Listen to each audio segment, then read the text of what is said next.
আমাদেরকে তারা হত্যা চালিয়েছে ফ্যাসিস্ট স্বৈরাচার হাসিনার মাধ্যমে।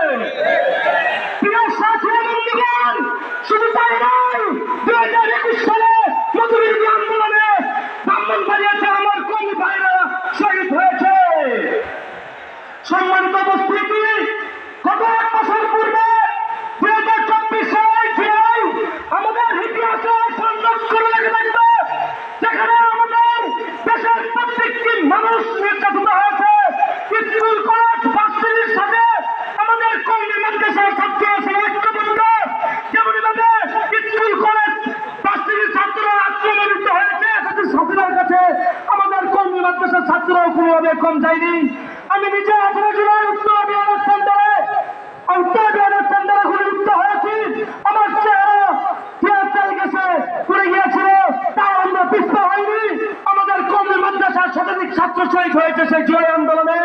শুধু তাই নয়, অগণিত ছাত্র আহত হয়েছে, কিন্তু আজও পর্যন্ত আমাদের কর্মী মাদ্রাসার অবদানকে জাতির সামনে তুলে ধরা হচ্ছিল সুস্পষ্টভাবে।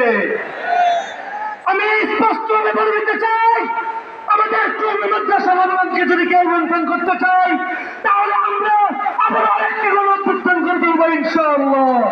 আসসালামু আলাইকুম ওয়া রাহমাতুল্লাহি ওয়া বারাকাতুহু। সংগ্রামী সাথী ও বন্ধুগণ, আজকের এই ঐতিহাসিক জাতীয় সমাবেশে এখন আপনাদের সামনে বক্তব্য উপস্থাপন করবেন বাংলাদেশের ঐতিহ্যবাহী রাজনৈতিক দল জাতীয় গণতান্ত্রিক পার্টির জাগবার সহ সভাপতি ও দলের মুখপাত্র ইঞ্জিনিয়ার রাশেদ প্রধান। বিসমিল্লাহির রহমানির রহিম।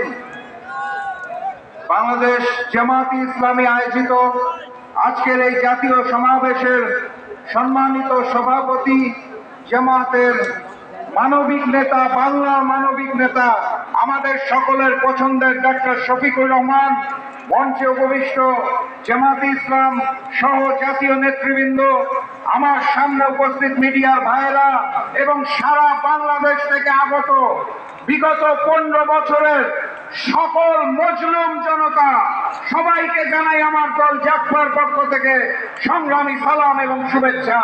আসসালামু আলাইকুম।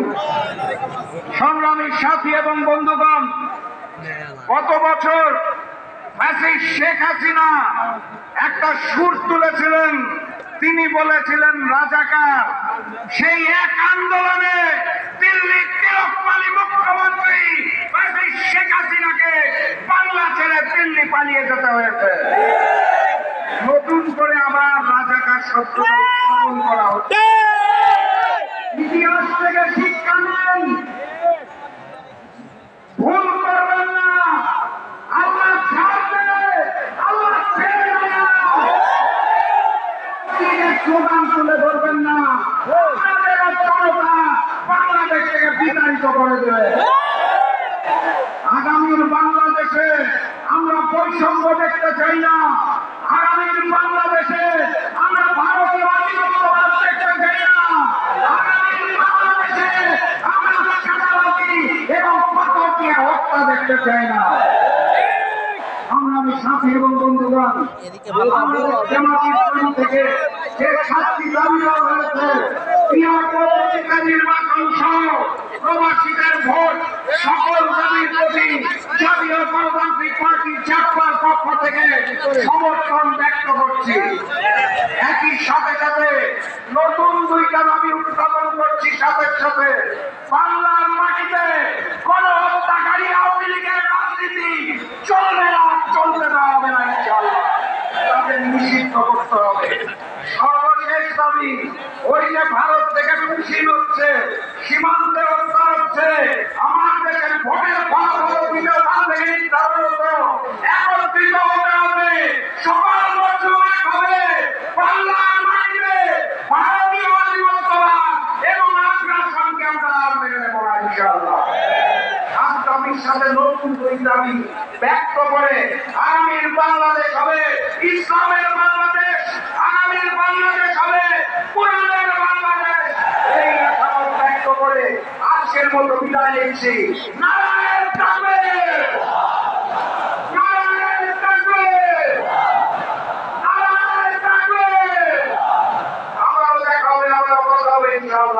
বিজয়ের পরে যাত্রা শুরু জীবন আসসালামু আলাইকুম।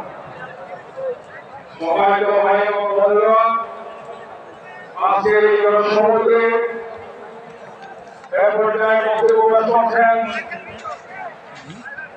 যুক্তরাজ্যে অবস্থান করেন বিশিষ্ট প্রবাসী কমিটির ব্যক্তিত্ব, বিশিষ্ট আলেম মাওলানা মওদুদ হাসান। আমি সম্মানিত আমাদের এই প্রবাসী দায়িত্বশীল ব্যক্তিকে এই জনসমুদ্রে রাজ্যবাসীর পক্ষ থেকে বক্তব্য রাখার জন্য, প্রবাসীদের পক্ষ থেকে বক্তব্য রাখার জন্য অনুরোধ করছি। জনাব মওদুদ হাসান। আসসালামু আলাইকুম ওয়া রাহমাতুল্লাহি ওয়া বারাকাতুহু।